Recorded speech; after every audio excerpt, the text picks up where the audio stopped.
Good morning to all of you. Welcome to Legal Matters by Sai Babu Sunkara. Sometimes overqualification will be a disqualification. This is what is reiterated by the Honorable Supreme Court of India in the case of Naveen Kumar and others versus Union of India, SLP 17,948 by 2024, decided by two judges bench, Honorable Justice Anirudh Bose and Sudhanshu Dhulia, on 28th August 2024, held that BEd is not a qualification. BEd is not a qualification for primary school teacher post. ఇది మనం అర్థం చేసుకోవాల్సింది. 2018 నుంచి ఈ discussion జరుగుతూనే ఉంది. Supreme court కూడా Devesh Sharma versus union of Indiana Devesh Sharma versus union of India 2018 case, ఆ కేసులో కూడా కొంచెం లివరేజ్ ఇచ్చింది, దాన్ని అడ్వాంటేజ్ తీసుకుంటున్నారు.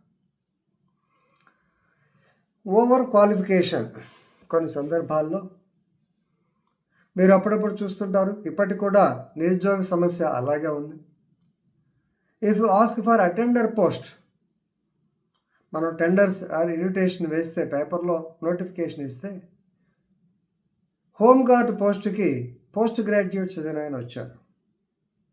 అటెండర్ పోస్టుకి పిహెచ్డి కుర్రాడు ఒకతను అప్లై చేశాడు. నిరుద్యోగం అలా ఉంది, కానీ ఇవ్వచ్చునా లేదా అనేటువంటిది important. Certain times rational thinking దాని మీద కొంచెం ఇబ్బందికరమైన పరిస్థితి. ఇది నేను ప్రాక్టికల్ ఎగ్జాంపుల్ మీకు చెప్పాలి. 1979లో మనకు మర్రి చెన్నారెడ్డి గారు ముఖ్యమంత్రిగా ఉండేవారు. ఆయన్ని నేను పైలట్ డ్యూటీ చేసి, పైలట్ అంటే అప్పుడు మోటార్ సైకిల్, దర్శిలో మీటింగ్ జరుగుతున్నప్పుడు ప్రెస్ మీట్లో వాళ్ళు అడిగారు, ఏమండి కానిస్టేబుల్కి మీరు 10th క్లాస్ చాలు అన్నారంట, ఇంటర్మీడియట్ అనుకుంటా, ఐ థింక్ చాలు అన్నారంట, డిగ్రీ వాళ్ళు వద్దంటున్నారంట, ఏమిటి అని అడిగితే ఆయన చెప్పాడు, మాకు 10th క్లాస్ వాళ్ళు ఇంటర్మీడియట్ వాళ్ళు చాలాయా, డిగ్రీ వాళ్ళైతే వాళ్ళ లెవెల్ ఆఫ్ థింకింగ్ మారిపోతుంది.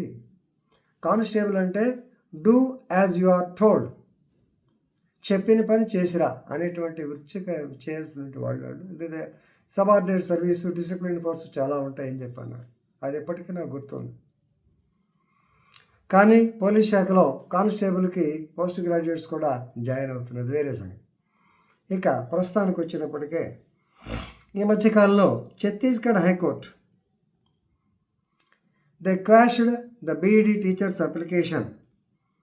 ఎందుకంటే primary school qualification, primary school దానికి ఏంటంటే DEd, diploma in elementary education, that is the essential qualification. అది లేకుండా బీఈడి చేస్తే కుదరదు.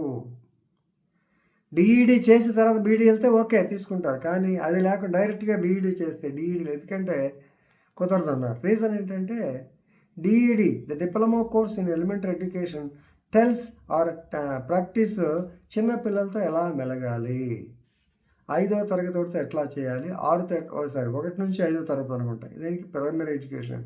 సో దానికి ఎలా ఉండాలి అనేటువంటిది వాళ్ళకి ట్రైనింగ్ ఇస్తారు.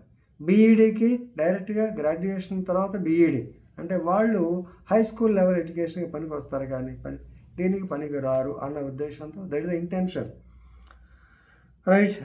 సో నౌ ఛత్తీస్గఢ్ ఇచ్చినటువంటి ఆర్డర్స్ని supreme court has welcomed and confirmed the same. మరి మధ్యలో ఎందుకు వచ్చింది ఇదంటే ఈ దేవేష్ కుమార్ శర్మ కేసులో, రాజస్థాన్ హైకోర్టు కేసు, దానిలో చెప్పిందంటే the national council of teachers education, national council for teachers education 2018లో ఒక యాడ్ ఇచ్చింది. క్వాలిఫికేషన్లో బీఈడి వాళ్ళు కూడా ఉండాలని వచ్చింది. బీఈడి వాళ్ళు వద్దన్నారు, ఓవర్ క్వాలిఫికేషన్, కానీ ఆల్రెడీ అది రద్దు చేయాల, నేషనల్ ఎన్సీఈ వాళ్ళు రద్దు చేయటప్పటికీ మరి జాయిన్ అయ్యారు కాబట్టి, సెలెక్ట్ అయ్యారు కాబట్టి వాళ్ళని కంటిన్యూ చేయండి అన్నారు. ఇక ఆ జడ్జిమెంట్ పెట్టుకొని మమ్మల్ని కూడా దాని ప్రకారం చేయండి, మమ్మల్ని కూడా చేయండి అని చెప్పి మళ్ళీ ఛత్తీస్గఢ్ హైకోర్టుకు వెళ్ళటం, ఛత్తీస్ హైకోర్టు వాత పెట్టింది. No, it is a high qualification. You are not fit to act as a teacher for primary schools అని చెప్పాను. ఇది ఎప్పుడు కంటెన్షియస్ ఇష్యూ, ఎప్పుడు ఇది డిస్కషన్ జరుగుతూ ఉంటుంది. ఏముంది, బీఈడీ టీచర్ అయితే ఇప్పుడు అక్కడ ఉద్దేశం ఏంటి, పిల్లలకి పాఠం చెప్పాలి. బీఈడీ ట్రైనింగ్ అతను చెప్పలేడా, వాళ్ళకి వీళ్ళకి అంత తేడా ఏముంటుందనే భావనలో కొంతమంది ఉంటారు. కొంతమంది ఏంటంటే ఆల్రెడీ డిప్లొమా వాళ్ళు ఉన్నారు, మనకి టెట్ ఏదో ఉంటుంది, ఇక్కడ కూడా డిఈడి ఏదో ఉన్నట్టుంది. సో ఇలాగా ఆ క్వాలిఫికేషన్ వాళ్ళు మరి వాళ్ళు నిరాశ్రలు అయిపోతారు కదా. ఆ క్వాలిఫికేషన్ వాడేమో బీఈడీ టీచర్ అవ్వలేడు, డిఈడి చేసిన అతను బీఈడీ అవ్వలేడు. బీఈడీ చేసినప్పుడు ఇతను ఎవరి దగ్గర మట్టి కొట్టాలనే ఉద్దేశంలో కొంతమంది ఆర్గ్యూ చేస్తుంటారు. Contentious issue. But supreme court has very clearly stated that BEd is not a qualification for a primary school, right? So please read the judgment thoroughly, and definitely you will be enriched with the legal knowledge related to the recruitment of the teachers. Thank you.